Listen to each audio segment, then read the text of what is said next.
Barbara and I started to reunite families because people wouldn't see each other, for periods of time. And now Ginny and I carry it on, and part of Barbara's thing was we started a cancer transportation fund.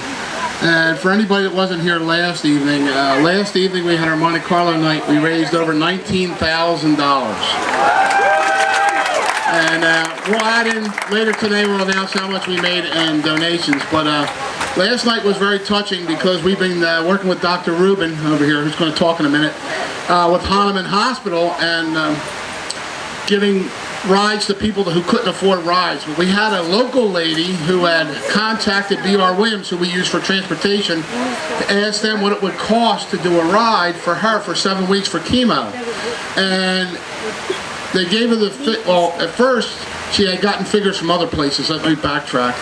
And the figures for the 7 weeks to get her back and forth and everything, she was going to have to remortgage her house. And how old was she, Tina? 88 years old. So, last night, she got up and spoke to us, and she told me before she spoke that she told her family she was packing it in. That she couldn't afford to ride, she didn't want to put that burden on them, she didn't want to refinance her house, and that was going to be it. Well, when she called B.R. Williams to ask him what the fee would be as a last-ditch effort, they said, call Wellshire up, they have a fund. And through our fund, she said to me last night, that we saved her life. People here did that. That's some powerful stuff. It really is some powerful stuff. I know I get emotional, but I think back, if Barbara was here and saw that we saved one person's life, she'd know we did the right thing. And look, we come here to have a good time. Let Dr. Rubin give her a little talk. She has a couple testimonials. I just want people to know where the money's going.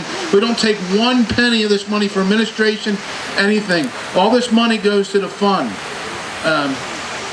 And if it's anybody I know, my own family, I don't even take the money out of the fund. I pay out of my own pocket for them because I don't want to rob the fund. So Dr. Rubin's going to talk.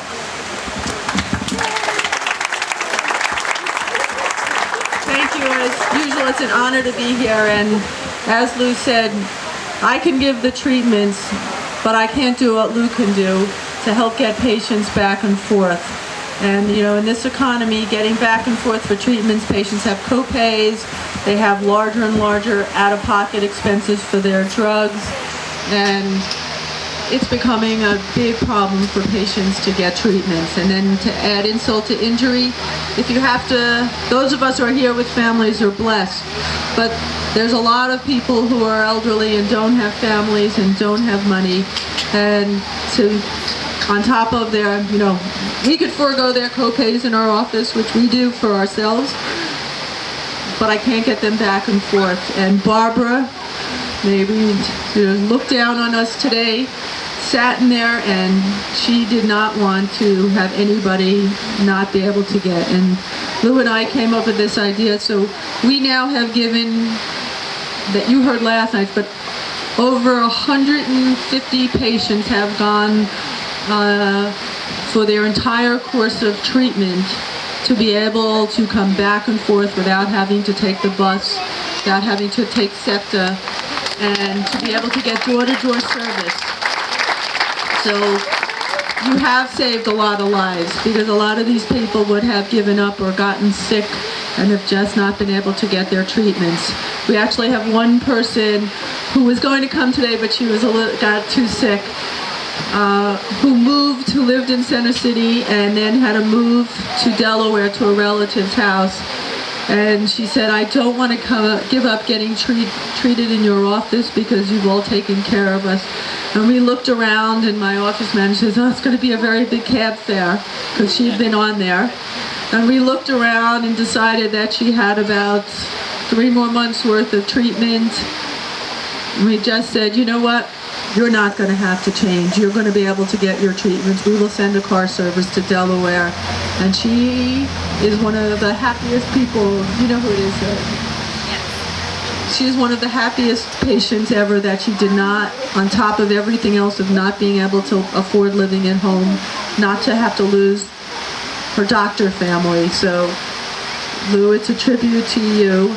And as we said, every single penny of this goes to patients. We all actually donate. Nobody gets paid, not even the accountant. Every single person involved in this donates their time. Every single penny of this goes to patient care.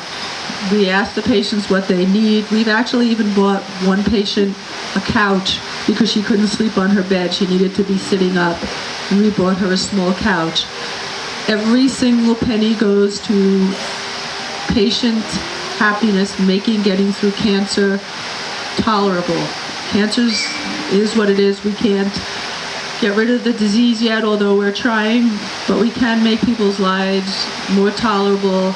And every single one of you here should be proud of yourselves to know that you are saved alive. You know, there's an old story that it takes a village to bring up a child. It takes a whole village to save a life. Every single one of you are involved, and I can't thank you enough. What I have is I'd like to, because I'm not going to be able to do this, I would like to introduce you to Sarah, who's the head nurse in my office, who's been with me, and Jamie, who also works in my office, both of who knew Barbara quite well. And Sarah has a couple of testimonies that she'd like to read.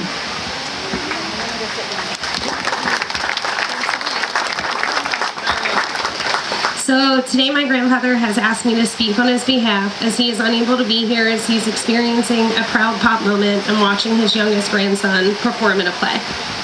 In February 2013, just a few days after celebrating his 77th birthday, his world was turned upside down when he was diagnosed with bladder cancer. Although he knew the statistics were not in his favor and that the odds were stacked against him, he was at ease knowing that he had Rene Rubin in his corner, which was no match to his cancer. As he loves to say, she's the Rocky Balboa against cancer. Her dedication, motivation, and determination to do right by her patients and fight for them is unwavering. My grandfather is no stranger to healthcare. Prior to his retirement, he was the business manager of Roxborough Memorial Hospital for over 30 years. Being aware of the increasing cost of healthcare, he understands the struggles that plague today's society. In March 2013, he started weekly chemo treatments when he began to know many patients on a more personal level. He was able to witness firsthand the generosity of the foundation and the positive effect it has on our patients. To be able to watch financial burden be alleviated off of his fellow patients' chests, allowing them to focus on treatment and recovery was inspirational to him. So from the bottom of his heart, he would like to express gratitude and appreciation to all of you, especially Lou, the entire Calamecchio family, and Dr. Rubin for making it all possible. To quote my pop, in times of distress and fear, having someone in your corner to ensure transportation, provide financial assistance, or even a warm holiday meal not only ensures the patients that they are not alone, but provides them with comfort and puts a smile on their faces, and maybe for just a brief moment remind them that someone somewhere is rooting for them.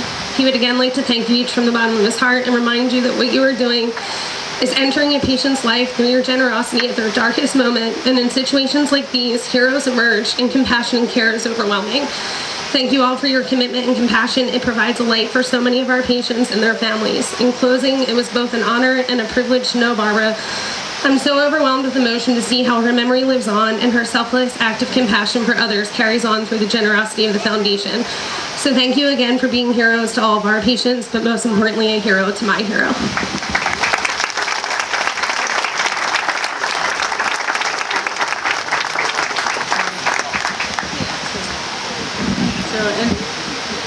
Again, I can't thank Lou and everyone, and where's Jeannie? And everybody. Your wife. She's in the corner. She's over there. Turn around. Come on. This is a very special lady because she also from the bottom of her heart helps make this thing continue on in Barbara's name and is not intimidated by that and continues in this wonderful tradition of keeping this alive and helping people. And I don't think you realize Sarah mentioned about the hams. The patients who get the hams for Easter and Easter and Christmas, because I was about to say my holiday, which would not have come out right. Can't give hams out for Passover. So Easter and Christmas. I keep telling you to make a kosher line. The patients line up in the office. They sit there and they go, are we on the list for the ham this year? And we know that they're going home. They may be too sick to make a dinner, but they know that their family will be there, and they will have a holiday based on the fact that they have a ham. And again, it's a little thing, but to them, it's a huge thing. And again, you've saved lives that way because you've made whatever life anyone has left meaningful to them and made them feel like a person. So again, thank you all from the bottom of our heart and for the whole community. You're welcome. Thank you. Thank you all again from me and the family for being here today and all your support. And now we can go on to having festivities. We'll announce later on, though. Tina will count up and see where we are by the end of the day for all total contributions, though. But thank you all. Yeah. Dr. Rubin scared away the rain.